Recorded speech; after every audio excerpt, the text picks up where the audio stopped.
Olá, meus queridos irmãos e amigos, sejam muito bem-vindos para mais um tempo com a palavra. Eu sou o pastor Joaquim Dias, pastor da Igreja Batista em Santa Cruz, que fica aqui no 3º Distrito de Nova Friburgo, no estado do Rio de Janeiro.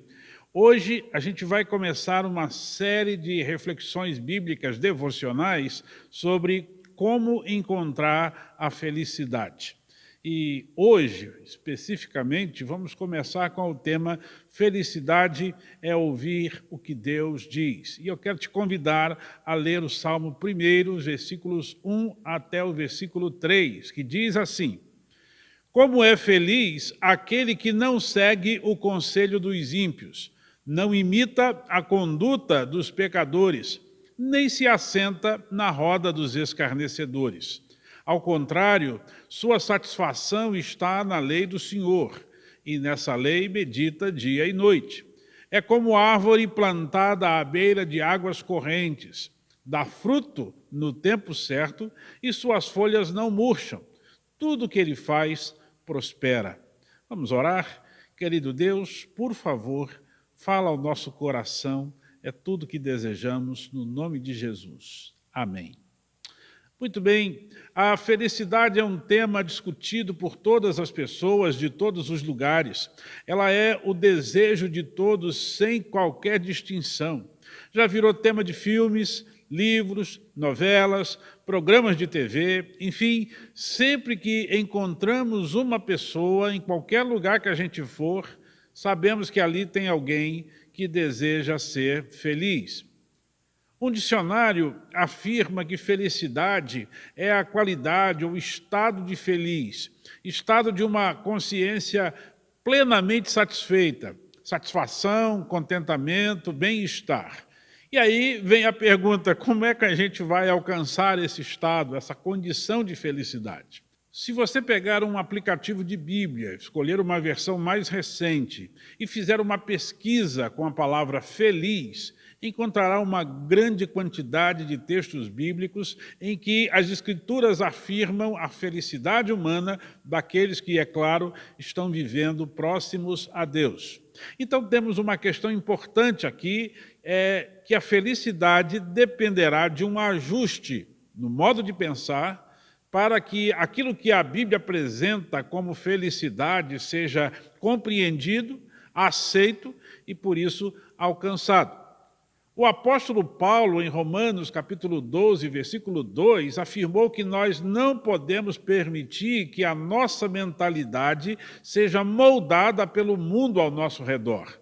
E ele convidou os leitores a permitirem que seu entendimento fosse renovado, refeito, visando uma transformação completa na vida desta pessoa. Vamos olhar novamente o Salmo 1, versículos 1 e 2, que diz assim: Como é feliz aquele que não segue o conselho dos ímpios, não imita a conduta dos pecadores, nem se assenta na roda dos zombadores. Ao contrário, sua satisfação está na lei do Senhor, e nesta lei medita dia e noite. Se você está observando os versos aí na tela, há um contraste de escolhas e de atitudes na vida. Há um comportamento, uma atitude a ser deixada, abandonada e substituída por uma outra atitude, outro comportamento que trará a transformação da vida da pessoa para a tão sonhada felicidade. A primeira atitude a ser abandonada é seguir o conselho dos ímpios. Os ímpios são as pessoas que não conhecem a Deus e que vivem em suas vidas de forma pecaminosa, distantes do Senhor. São os que confiam em si mesmos, os que buscam a felicidade em prazeres temporários, em pessoas que podem decepcionar, que aconselham segundo os moldes de uma sociedade corrompida. Deixe-me dar um exemplo para você do que estou falando. O mundo diz, por exemplo, siga o seu coração, como se isso fosse uma solução mágica para a tomada de decisões na vida. Mas a Bíblia diz em Jeremias, capítulo 17, versículo 9, que o coração humano é enganoso, ou seja, não dá para confiar, não dá para seguir o coração. Até para os nossos relacionamentos, precisamos de parâmetros melhores do que o nosso coração. Precisamos de algo mais sublime, princípios eficazes. O problema é que quando alguém começa ouvindo o conselho dos ímpios, as opiniões de quem anda sem Deus no mundo, essa pessoa caminha para uma degradação maior. De tanto ouvir conselho errado, tende-se a começar a imitar os que vivem fazendo coisas erradas. O salmista aconselha que você corte a raiz do mal antes que piore. Não siga os conselhos dos ímpios, dos que estão sem Deus nesse mundo. Mas se você está dando ouvido a conselheiros sem Cristo, provavelmente você está caminhando para o segundo estágio apontado pelo salmista. Você começa a imitar a conduta dos pecadores. A Bíblia garante que todos nós somos pecadores em Romanos capítulo 3, versículo 23. No entanto, aqueles que entregam suas vidas a Jesus são pecadores arrependidos, gente salva por Ele. E isso faz uma diferença enorme, porque pecadores arrependidos não querem mais seguir conselho de gente ímpia e muito menos imitar as práticas ou modo de viver de quem anda sem Deus, sem Jesus. Esse estágio, então, é um estágio decadente. Infelizmente, pessoas religiosas tendem a repetir os estágios desse Salmo 1, verso 1. Elas estão, por exemplo, na igreja, mas como não se arrependeram de verdade de seus pecados, embora estejam na igreja, não tiveram um encontro com Jesus, creram apenas nos benefícios da fé, mas não no Cristo, autor e consumador da fé. Então, mantém as suas práticas distanciadas do que ensinam as Escrituras. E sofrem muito. Estão na busca da felicidade, mas praticando coisas que só as farão sofrer dia após dia. Decepção atrás de decepção. Relacionamentos que se romperão, vidas que se perderão por causa disso. E por não mudarem, cairão no terceiro estágio de decadência denunciado pelo salmista, porque vão se assentar à roda no grupo dos que zombam da fé, zombam de Deus, zombam das coisas espirituais, não creem nas Escrituras. Veja que há uma espiral de decadência nesse texto. Houve conselhos, se detém nesse caminho, começa a imitar essa conduta e então praticando ações pecaminosas e o resultado se torna a zombaria, a indiferença a Deus, a indiferença à igreja, às coisas do Senhor. Zombará da fé, zombará dos que querem viver a felicidade verdadeira e pura encontrada em Cristo, zombarão de tudo. Dirão estar felizes com suas vidas pecaminosas, mas em corações que Deus não está presente, não que Deus não queira, porque Deus não os rejeitou, foram eles que rejeitaram o Senhor, foram eles que estão se afastando do Senhor. Então veja, o sofrimento físico humano é uma realidade indiscutível. Todos passamos por sofrimentos físicos. No entanto, o sofrimento da alma pode ser retirado quando Cristo está presente em corações arrependidos, dependentes, sedentos de Deus. E como se pode encontrar Cristo? O salmista afirma no versículo 2, mostrando o contraste entre o primeiro tipo de pessoa e o segundo, e ele diz, olha, o homem feliz vai trocar todos os seus pensamentos e práticas pecaminosas pelo prazer de meditar na palavra de Deus. As coisas de Deus não lhe darão canseira, mas lhe darão prazer e alegria. Jesus afirmou para 2 homens no caminho de uma cidade, de uma estrada chamada Caminho de Emaús, que todo o Velho Testamento apontava para ele, para Jesus. Aliás, naquele episódio, ele deu uma aula sobre isso para aqueles 2 homens. Aqueles 2 estavam desanimados, vindo de Jerusalém após a crucificação de Jesus, não sabiam ainda da sua ressurreição, e iam pela estrada, e Jesus aparece para eles, depois de ressurreto, e diz, olha, todas as Escrituras falam do Messias, falam de mim. E eu sei que você não tem dúvida, então, de que o Velho Testamento, que o próprio Jesus disse, fala e aponta para ele, e você também não tem dúvida de que o Novo Testamento é sobre Jesus e sobre como ele vai restaurar todas as coisas quando voltar a este mundo para buscar a sua igreja. Então, é meditando na Bíblia que você encontrará Jesus. É ouvindo o que Deus diz que haverá fé em seu coração. Paulo disse isso. A fé vem pelo ouvir e ouvir a palavra de Deus.